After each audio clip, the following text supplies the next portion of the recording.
Hello again, I'm Tripp Rogers, and this is Tripp's Take, and happy 4th of July. On the day that this podcast drops, it is the 4th of July, celebrating our independence. You know, it's funny, the other day I was listening to my buddy Steve Novotny and Dolph Santarine doing the Mayhem Hour on River Talk in Wheeling, West Virginia, and they brought up the fact that this is birthday number 248 for the United States, and in a couple of years it will be 250. And that's a milestone. That's a milestone. Of course, I'm old enough to remember the bicentennial. And the bicentennial year was such a special year because of the things that were done. This was a celebration of 200 years in the making, obviously. And I wasn't around in 1926 for the 150th anniversary of let's face it. No, I wasn't. But 1976, again, the bicentennial, and was special for me because if you go back and look at the archives in West Caldwell, where I grew up, you will see that I was a member of the bicentennial committee. I was a high school student at the time, and I forget if I volunteered. I think I probably volunteered for being on the committee, and the bicentennial committee. We were charged with doing something. And unfortunately, we kind of got caught up in red tape and we never really got anything together for July 4th. But a couple months after, we planted a tree, and I'm pretty sure the tree is still there. And there is a plaque that said we had planted it in the year of the bicentennial. And here we are almost 50 years later. I was in high school at the time. And I remember the bicentennial, we also, in New Jersey, we sold special license plates that you could have on your car. And we sold a ton of those things. And in fact, I think I probably still have one in a box somewhere.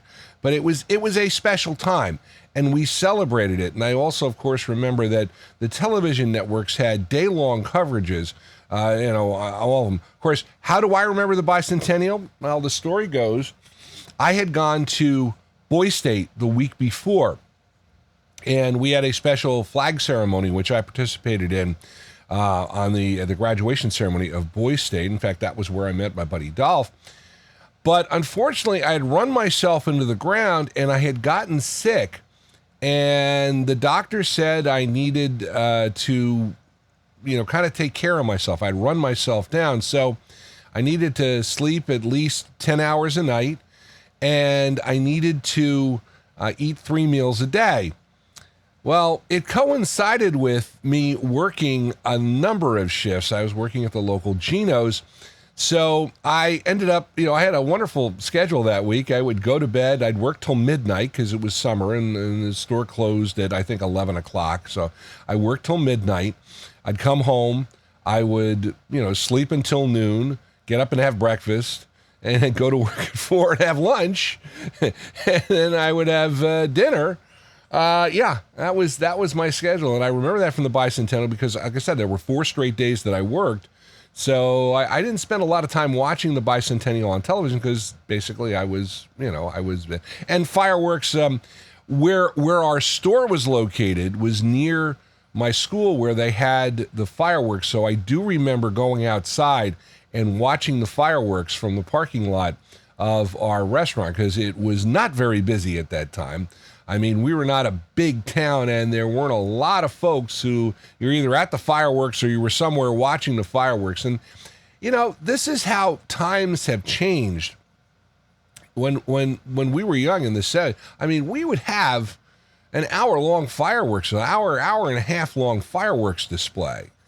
Nowadays, you get 20 minutes and you got to be happy. But again, I know there's a lot of costs involved, and again, fireworks are dangerous. As we find out, you always see a story every year that there is an accident involving fireworks, and these are professionals, and even then they have accidents. So, and one of the things, I've had a fireworks phase. My buddy and I would light fireworks off. They were illegal in New Jersey, but we would do it anyway. Now, they're not illegal here in Georgia, and in fact, when we could drive down to Florida, we would stop in South Carolina, at south of the border, to pick up fireworks. But technically, you weren't allowed to have fireworks in New Jersey. They were illegal. And a couple of times that we skirted the law, shall we say. I will admit that. But 4th of July, of course, is a truly American holiday. And we celebrate our nation's independence. And I hope that, and again, the traditional thing is barbecues.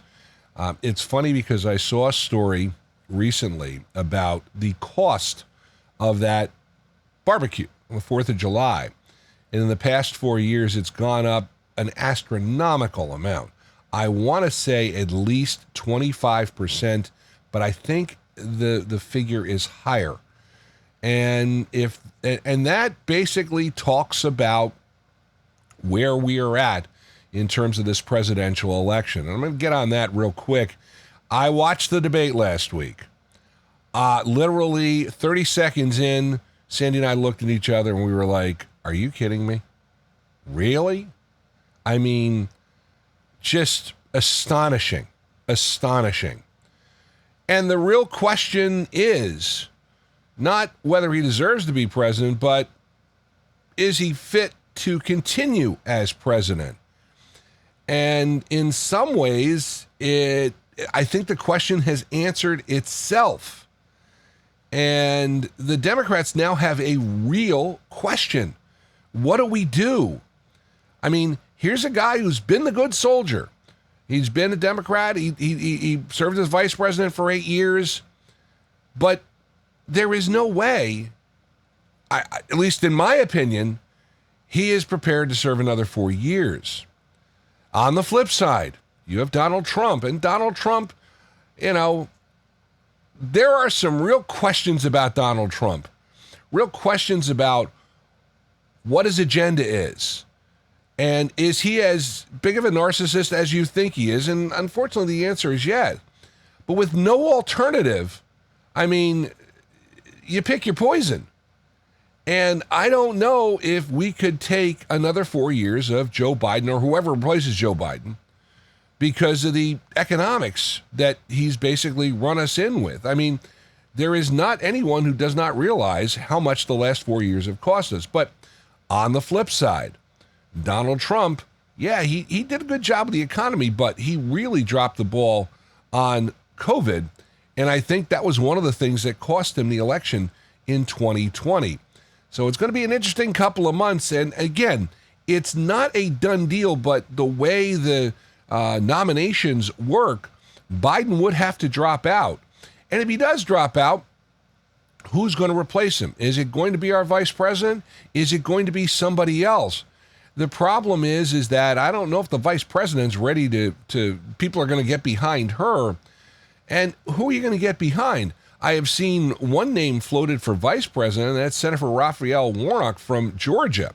Now, I will admit, Raphael Warnock has won 2 bruising Senate races here in 2020 and 2022. But in 2022, the Republicans ran probably the worst candidate they could in Herschel Walker. He was not ready to run for office. Herschel Walker so many issues, so many questions. And I think the problem I had, and I even said it at the time, this is the best guy I could come up with. Come on. There's got to be somebody else. There had to be somebody else. And unfortunately, the Republicans went with Herschel. And as a result, they lost Georgia because Raphael Warnock won. And anyone going away, really, Herschel was never really in the race. But Raphael Warnock's name has been mentioned. Now, one of the reasons his name is mentioned is the fact that he is African American, and he also is the reverend, or he's the pastor of the church that Martin Luther King called home for many, many years in Atlanta. And he's also from Savannah. So that would be very interesting to see the vice president, especially if he came home, because he grew up here in Savannah, has made note of his Savannian roots. But again, that's for another day. We will wait and see. Hope you enjoy your 4th of July holiday. And that is Tripp's Take for July 4th, 2024. Love to hear your comments and questions about my podcast. Feel free to email trippstake@gmail.com. I did get an email this week from somebody who said, you don't need to keep talking about the fact how hard it is for you to wake up as you get older. So I will duly note that, although I just broke that rule. If you like the music of the 60s, 70s, and 80s, give a listen to WTRSradio.com. Join us again next week. For now, I am Tripp Rogers. Thank you for being a part of Tripp's Take. Make it a great one.